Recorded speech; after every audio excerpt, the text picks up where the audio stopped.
de llegar a no sé dónde, aunque ignoran hacia dónde van, porque olvidan que la vida esconde para cada cosa su lugar.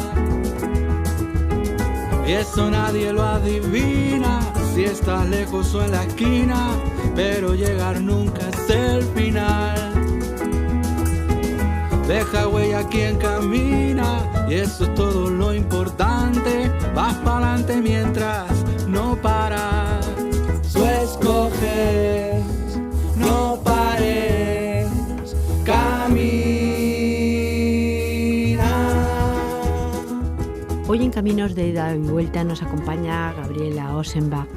Gabriela Ossenbach es catedrática de Historia de la Educación Contemporánea en la UNED, presidenta de la Sociedad Española de Historia de la Educación y también directora del Centro de Investigación MANES en nuestra universidad, en la UNED. Bienvenida. Muchas gracias. Vamos a hablar de este proyecto de investigación MANES que resulta a todas luces muy interesante tanto para España como para Portugal como para América Latina. Pero antes de entrar en el proyecto, en los objetivos del mismo, a mí me gustaría hablar un poquito de Gabriela Ossenbach, porque su propia vida es un camino y yo creo que en este programa nos viene muy bien. Gabriela Ossenbach nació en Costa Rica, pero de una familia de origen alemán. Y a mí me gustaría que a partir de ahí nos contara cómo son sus orígenes, cómo llega también su familia de Alemania a Costa Rica y este vaivén que ocurrió a lo largo del siglo XX, pues debido, por ejemplo, a la Segunda Guerra Mundial, hechos que marcaron muchísimo a las generaciones anteriores a Gabriela, pero también a las posteriores, porque al final todo se hereda. Sí, efectivamente podemos decir que la Segunda Guerra Mundial fue un acontecimiento muy importante para estos movimientos, pero en realidad mi familia estuvo en Costa Rica antes de la Segunda Guerra Mundial. Yo por parte de mi madre, su padre emigró a principios del siglo XX a Costa Rica, la típica migración alemana de personas, sobre todo de regiones católicas, de familias muy grandes, de los hermanos de mi abuelo. Emigraron dos a Costa Rica, uno a Argentina y otro a Estados Unidos. Y eran familias de 16 hermanos, para poner un ejemplo.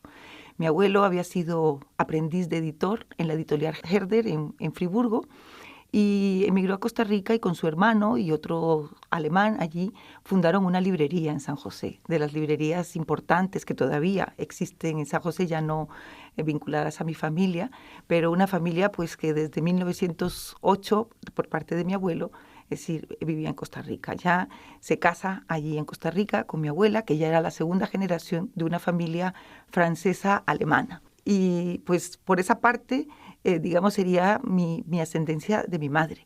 Por parte de mi padre era un hombre, yo creo que aventurero, que se decide a viajar a Costa Rica en el año 38 y viaja como representante en Costa Rica, o no representante, para trabajar en Costa Rica con la Casa Bayer, la famosa Casa Bayer de la aspirina.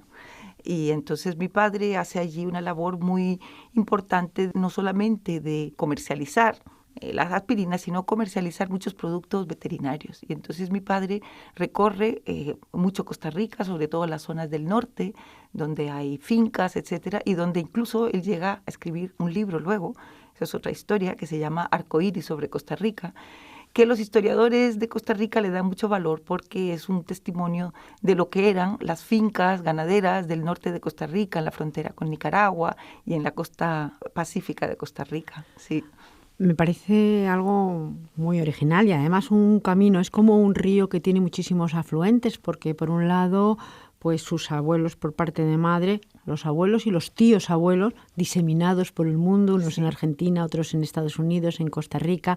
Por otro lado, claro, su padre va ya en el año 1938, me parece que ha comentado, y allí conoce a su madre, que ya ha nacido en Costa Rica. Claro, exactamente. Los alemanes tienen fama de haberles gustado mucho moverse. En realidad hay muchos alemanes que no solamente migran por por problemas económicos, a buscarse la vida como familias pobres, como hubo mucha inmigración italiana, española, gallega, sino, es decir, se les contrata como especialistas en distintos países y se mueven bastante, tienen esa cierta facilidad, digamos, de moverse. Y entonces hay muchos alemanes en empresas, por ejemplo, en Centroamérica, hay muchos alemanes en el negocio del café, en la exportación y el procesamiento del café para su exportación, por ejemplo. Ese es el origen de muchos alemanes que hay en Centroamérica, por ejemplo. Es curioso, además, que su padre va con una empresa importantísima en el mundo, como es Bayer, pero además hace otras cosas y es conocido por otras cosas porque de alguna manera introduce novedades. ¿Cómo conoce a su madre dentro de este ambiente de alemanes? Porque su madre era una generación nacida en Costa Rica, supongo que muchísimo más integrada, claro. Ah, por supuesto, por supuesto. Mi madre era secretaria en la Bayer, precisamente como era de familia alemana, pues trabajaba allí. Pero sí es verdad que el ambiente en el que se cría mi madre es un ambiente en el que efectivamente ellos tienen muchas amistades de familias alemanas, pero son todas familias alemanas que ya llevan mucho tiempo allí. No todas necesariamente hablan bien el español, conservan tradiciones alemanas, pero ya algunas generaciones ya van olvidando un poco el alemán y están muy arraigadas, pero también mi madre se movía entre sus amistades, entre gente costarricense, estaban muy arraigadas en la sociedad costarricense. Sin embargo, en aquellos tiempos, a pesar de ya ser varias generaciones nacidas allí, la gente conservaba su nacionalidad. No era tan fácil cambiar de nacionalidad o tener las dobles nacionalidades que ahora se tienen. Y entonces eran familias efectivamente alemanas muy arraigadas, pero con nacionalidad alemana. Esto además es importante comentarlo, porque cuando su padre llega en el año 38, 1938, todavía no ha estallado la Segunda Guerra Mundial. Conoce a su madre porque está trabajando además en la misma empresa, y los dos supongo que se enamoran y se casan, pero estalla la Segunda Guerra Mundial. Y esto significa algo para los nacidos en Costa Rica y para las familias que ya tenían arraigo en Costa Rica, no quizá para su padre que acababa de llegar. Sí significa para todos, porque Latinoamérica, los países latinoamericanos, no todos, pero casi todos, y entre ellos Costa Rica, en el momento en que Estados Unidos declara la guerra a Alemania, todos estos países secundan esa declaración de guerra. Y Costa Rica, por muy pequeñita que era, también declara la guerra a Alemania. Y entonces todos los alemanes que vivían en Costa Rica en ese momento tienen dos opciones: o regresarse a Alemania o ir a campos de internamiento en los Estados Unidos.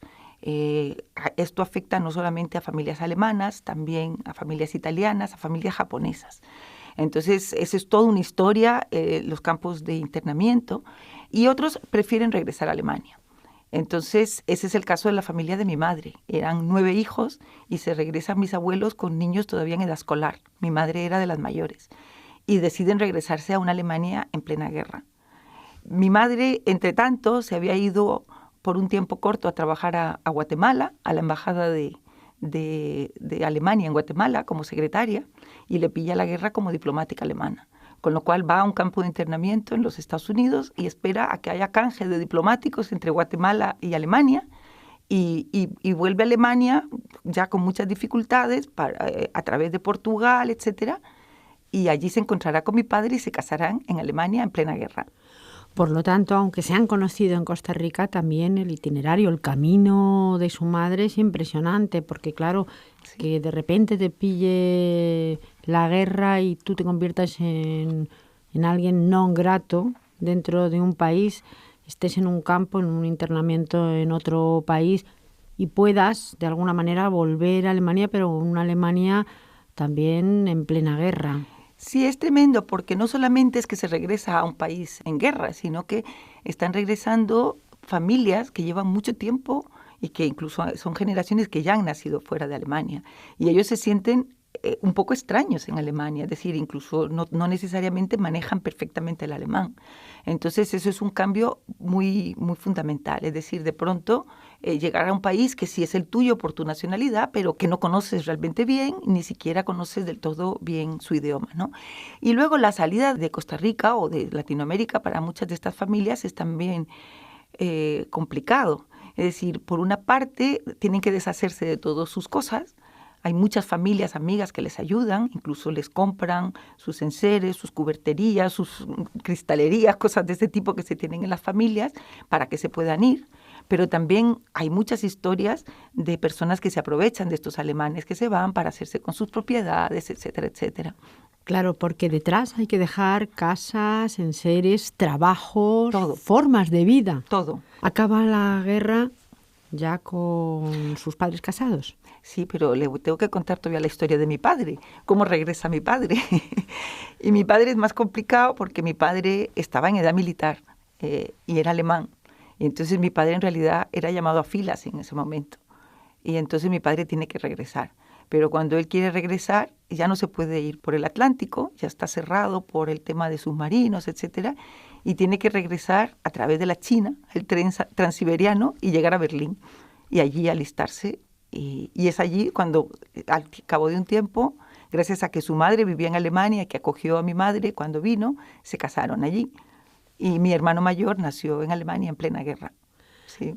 Verdaderamente algo sorprendente porque tuvo que hacer un recorrido casi inverso para llegar a su país y además para llegar para alistarse. Exactamente. Lo cual nada es sencillo. Acaba la guerra y claro, la situación de Alemania pues no era la mejor, con una Alemania que había perdido la guerra y por otro lado con su familia que había venido de otro país. La decisión ahí es, me quedo, me voy, ¿qué hago? ¿Intento en un país que está prácticamente destruido volver a empezar o vuelvo a mis orígenes en el caso de su madre? Sí. Mi padre contaba una anécdota que cuando él estuvo en el frente de Rusia, donde lo hirieron, dice que él se prometió que si salía de esa guerra se iría a un país donde el hielo solo lo vería en los cubitos de hielo de un whisky. Esa era una anécdota. Pero bueno, como Alemania quedó dividida en 4 zonas en ese momento, la posibilidad de salir de Alemania cuando terminó la guerra dependió mucho de las distintas políticas de las potencias de ocupación. Mis padres quedaron en la zona de Baviera y ahí estuvieron los norteamericanos y ellos fueron los primeros que pudieron salir. Mi padre era un hombre que manejaba muchos idiomas, con lo cual fue una persona útil para los americanos allí, de traductor, de estas cosas, y no lo tuvo tan difícil. De hecho, de la familia tan grande de mi madre, fueron volviendo a Costa Rica todos. Se había quedado en Costa Rica una bisabuela francesa, que fue la que fue acogiéndolos a todos, y poquito a poco, cada uno como pudo, fue regresando. Y mis padres fueron los primeros en regresar. Y fue regresando toda la familia, y no era fácil, hasta conseguir los permisos de salir, pero hasta conseguir los medios de transporte para salir también. Tuvieron que volver en un barco de carga, separada los hombres de las mujeres, salieron desde el puerto de Le Havre, en Francia, y llegaron a Panamá en barco, y de allí en avión hasta Costa Rica. Unas historias para novelar, casi todas. Son historias para hacer desde luego una novela y varias películas, pero sí. Cuando se vuelve a Costa Rica y se vuelve además toda la familia, es un volver a empezar. Otra vez no tienes casa, no tienes trabajo, no tienes enseres. El arraigo, aunque lo hayas tenido, lo tienes que volver a hacer. Encima, en el caso de sus padres, ya con su hermano, con un niño. ¿Cómo vuelve otra vez a comenzar la vida allí?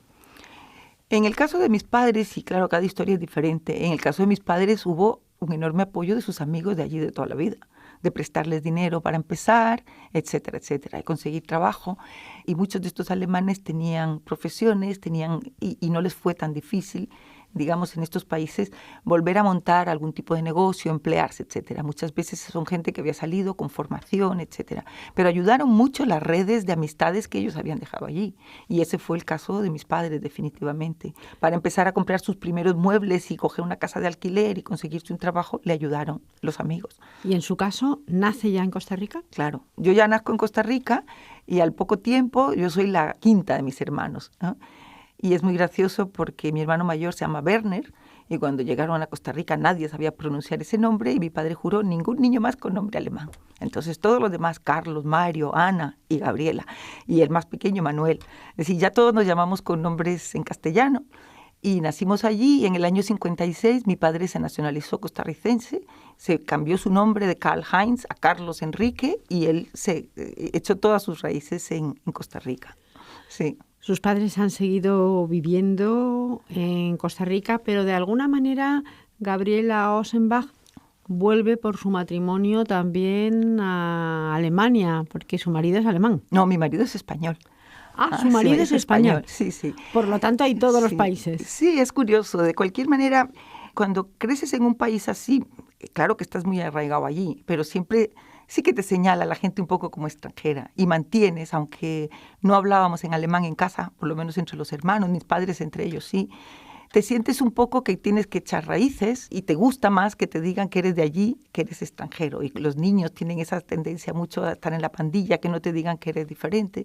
Y allí creces un poco, siendo un poco de los dos mundos. En mi casa habían algunas cosas que eran siempre alemanas. Y la Navidad era siempre alemana, la Pascua de la Semana Santa era alemana, por ejemplo, pero todas las demás, lo que comíamos en la mesa y todo era muy costarricense, ¿no? Una cosa muy curiosa. Y porque yo me vine para España. Y yo me vine para España porque tuve una profesora de literatura que nos enamoró con la literatura española. Me había leído toda la literatura del Siglo de Oro y quise venir a estudiar a España. Mis padres querían que fuera a Alemania a estudiar y yo preferí venirme a España, aunque estuve un tiempo en Alemania para perfeccionar y aprender el idioma. Vine a España. En primer lugar quería estudiar literatura y luego terminé estudiando educación. Muchísimos años ya en España, pero manteniendo pues esas raíces múltiples, porque son múltiples raíces que hacen un árbol con muchísimo, muy frondoso y con muchísimas hojas, porque Alemania, Costa Rica, ya España, afianzarse en un país, pero afianzarse además sabiendo que tienes un brazo en cada sitio. Y la educación, esta carrera que eligió para poder desarrollar aquí en nuestro país como ahora catedrática de Historia de la Educación Contemporánea y también como presidenta de la Sociedad Española de Historia de la Educación. Esta investigación, esta forma de vida, estas investigaciones, por ejemplo, si hablamos del proyecto Manes, aunque sea brevemente, simplemente para ver que verdaderamente una historia de vida a veces también va relacionada con lo que uno hace después. Sí, por supuesto. Yo finalmente me dediqué a estudiar pedagogía porque cuando vine a España pretendía volver a Costa Rica y me parecía en aquel momento, imagínense los años 70, el movimiento estudiantil, todas las cosas del mayo del 68, lo que se vivía en España al final del franquismo. Tenía la intención de estudiar algo que pudiera hacer yo algo por mi país de alguna manera, ¿no? Luego me casé y me vine a vivir a España y continué en esa línea. Pero un poco por seguir un poco también mi vocación latinoamericana, estudié Historia de América. Entonces hice Pedagogía e Historia de América y en un momento dado pues pude trabajar en el Departamento de Historia de la Educación de la Universidad Complutense. Allí empecé unos primeros años de profesora ayudante y luego vine a la UNED. Y entonces tuve la enorme oportunidad de combinar mi formación en educación y mi formación en historia. Y básicamente en mi investigación me dedicaba a hacer historia de la educación latinoamericana. Muchísima investigación, pero si hablamos de este centro de investigación Manes, aunque sea brevemente y para los últimos minutos, desde luego como objetivo principal tiene esta investigación en manuales escolares producidos en España, en Portugal y también en América Latina. Es unir un poco otra vez todo. Sí. Manuales escolares y además desde el año 1808 hasta el año 1990. Qué trayectoria más larga y qué trabajo de investigación más amplio. Sí, es un trabajo muy amplio, es un trabajo muy ambicioso y sí es verdad que eso es un proyecto que se empezó como un proyecto de investigación para España, para investigar sobre España. Y ahí sí la vinculación de este proyecto a América Latina fue un poco responsabilidad mía. Era un momento en que la historia de la educación había descubierto el texto escolar como una fuente muy interesante para hacer historia de la educación. Era un momento en que nos parecía que, y era una tendencia general, que había que mirar lo que pasaba dentro de la escuela para entender el verdadero desarrollo de la educación, y para entender lo que pasaba dentro de la escuela, el texto escolar era una fuente muy interesante. Y esta nueva tendencia, digamos, a mirar la escuela desde dentro y no solamente lo que pasaba, los sistemas educativos, las políticas educativas, sino lo que pasaba dentro de la escuela, fue una tendencia muy generalizada en América Latina. empezamos a tener redes importantes de historiadores de la educación latinoamericana y cuando planteamos a distintos investigadores de distintos países colaborar con nosotros, tuvimos una participación inmensa, en lo cual creamos una verdadera red de investigadores españoles y iberoamericanos. ¿Sí?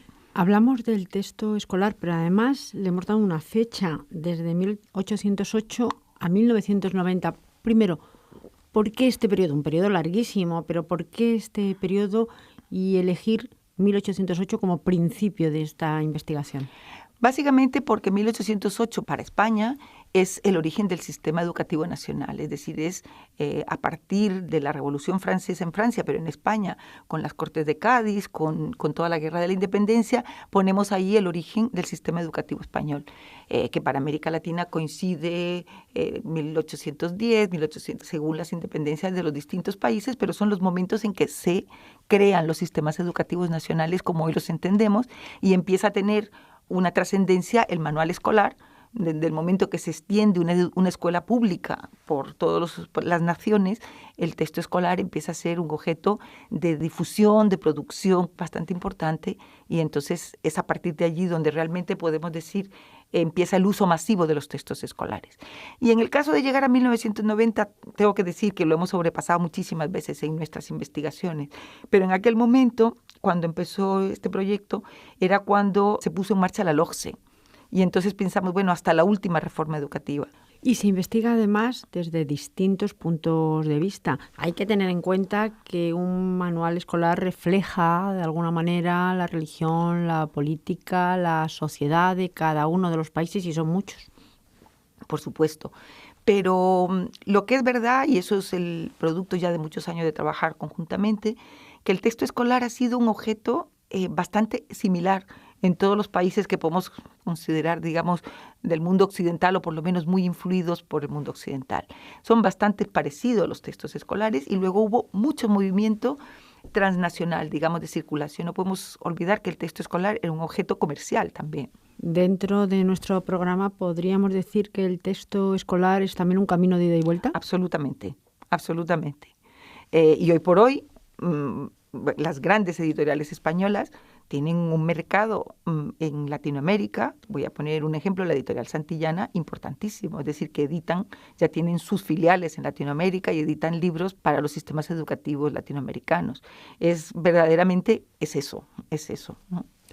Y dentro de este centro de investigación Manes, en el que el texto escolar, en el que el manual escolar es el objeto de estudio, hemos visto que se ven desde muchos puntos de vista y también que aunque hay un periodo, este periodo se ha sobrepasado y supongo que el estudio continuará además. Sí, sí. Nosotros estamos ahora, hubo un momento en que pusimos mucho el ojo para las investigaciones sobre España en el franquismo, en el primer franquismo. Para América Latina mucho también en determinados libros, por ejemplo, en el peronismo, en algunos momentos históricos o en el origen de los sistemas educativos allá como finales del siglo XIX, cuando ya se consolidan los sistemas educativos también. Pero ahora mismo el foco de nuestra atención lo estamos poniendo mucho en periodos de transición política, no solo la transición política española, sino en las transiciones que muchos países latinoamericanos han sufrido después de largas dictaduras, etcétera. ¿Qué pasa y cómo cambian los libros en procesos de transición? Para el caso de España en particular, hay algunos proyectos de investigación en los que hemos trabajado con apoyo de financiación del Ministerio de Educación y del Ministerio de Ciencia e Innovación para analizar un poco cómo se fue, digamos, cambiando la forma, digamos, de vivir de los españoles a través de los textos escolares, incluso de transmitirse contenidos democráticos frente a los contenidos que había antes, y ese tipo de trabajos están en este momento captando, digamos, nuestra atención. Uh-huh. A lo largo del programa con Gabriela Osenbach hemos intentado, y desde una historia de vida y un camino de vida interesantísimo, por cierto, llegar a su trabajo y a su investigación, porque ya para acabar, todo al final está imbricado. Claro que sí, todo está imbricado de alguna manera. Yo tengo ciertos problemas a veces de identidad. Gracias a esta universidad que nos ha permitido a los profesores investigar y viajar bastante, he estado muchas veces en Latinoamérica Y cuando allí me presentan como la investigadora española Gabriela Osenbach, hay algo que yo digo, ¿de dónde soy? ¿Soy de aquí? ¿Soy de allí? Y en el fondo digo, soy de las dos partes, ¿no? Pues solo decir que ojalá todos tuviéramos ese sentimiento. Muchísimas gracias. Gracias. Y hasta aquí Caminos de Ida y Vuelta, un programa de la UNED con la colaboración del CEME para Radio Exterior de España.